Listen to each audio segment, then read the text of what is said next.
नमस्कार दोस्तों, स्वागत है आप सभी का। दोस्तों, आज हम त्रिपुरारी पूर्णिमा से जुड़ी त्रिपुरासुर के वध की कथा सुनते हैं। भगवान कार्तिकेय ने तारकासुर का वध किया था। उसके बाद तारकासुर के 3 पुत्रों ने देवताओं से बदला लेने का निश्चय कर लिया। तीनों असुरों के नाम थे तारकाक्ष, कमलाक्ष, विद्युतमाली। देवताओं को पराजित करने के उद्देश्य से तीनों तपस्या करने के लिए जंगल में चले गए। उन्होंने हजारों वर्ष तक अत्यंत कठोर तप किया। उनके कठोर तप से ब्रह्मा जी प्रसन्न हुए और उनके सामने प्रकट हो गए। तीनों ने ब्रह्मा जी का वंदन किया और कहा, ब्रह्मा जी, हमने आपको प्रसन्न करने के लिए कठोर तप किया है, आप हमें अमरता का वरदान दें। तब ब्रह्मा जी बोले, मैं आपको अमरता का वरदान नहीं दे सकता, परंतु तुम कोई ऐसी शर्त रख लो जो अत्यंत कठिन हो, जिसके पूर्ण होने पर ही आपकी मृत्यु होगी। उसका वरदान मैं तुम्हें दे सकता हूँ। तीनों ने बहुत विचार किया और ब्रह्मा जी से वरदान मांगा। हे प्रभु, आप हमारे लिए 3 तारों का 3 नगरों का निर्माण करें। ये तीनों तारे अर्थात नगर जब अभिजीत छत्र में एक पंक्ति में आएंगे और उसी समय कोई व्यक्ति अत्यंत शांत अवस्था में हमें मारेगा, तभी हमारी मृत्यु होगी और हमें मारने के लिए उस व्यक्ति को एक ऐसी रथ और बाण की आवश्यकता होगी जो बनाना असंभव हो, केवल उससे ही हमारी मृत्यु हो।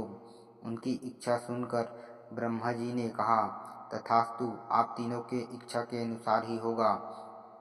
तीनों असुरों को मिले वरदान के अनुसार ब्रह्मा जी ने उन्हें 3 तारों पर 3 नगर निर्माण करने के लिए विश्वकर्मा जी को आज्ञा दी।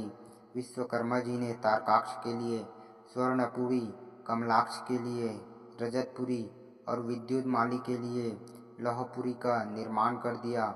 ब्रह्मा जी से वरदान प्राप्त होने के बाद तीनों असुर उद्यम हो गए। उन्होंने 7 लोकों में आतंक मचाया। इन तीनों असुरों को ही त्रिपुरासुर कहा जाता था। त्रिपुरासुर जहाँ भी जाते वहाँ सज्जनों को सताते रहते। उन्होंने देवताओं को भी देवलोक से बाहर निकाल दिया। त्रिपुरासुर के आतंक से त्रस्त होकर उन्हें हराने के लिए सभी देवता एकत्र हुए। सभी ने अपना सारा बल लगाया, परंतु त्रिपुरासुर का प्रतिकार नहीं कर सके।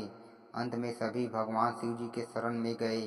देवताओं ने कैलाश पर्वत पर जाकर शिव जी को पूरा वृत्तांत बताया।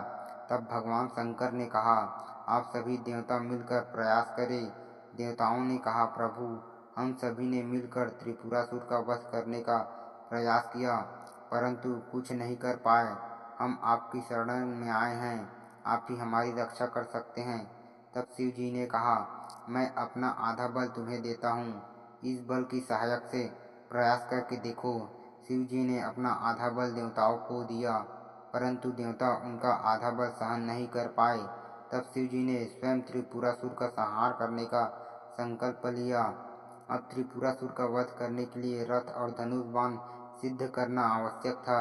भगवान शिव जी ने पृथ्वी को ही अपना रथ बनाया, सूर्य और चंद्रमा को उस रथ के पहिए बनाए, सृष्टा सारथी बने। भगवान विष्णु बाण बने, मेरु पर्वत धनुष और वासुकी बने उस धनुष की डोर। सभी देवताओं ने अपने बल से वह रथ संभाल लिया। इस प्रकार असंभव रथ सिद्ध हुआ। भगवान शिव जी द्वारा उस रथ पर सवार हुए। उनकी शक्ति के कारण वह रथ भी डगमगाने लगा।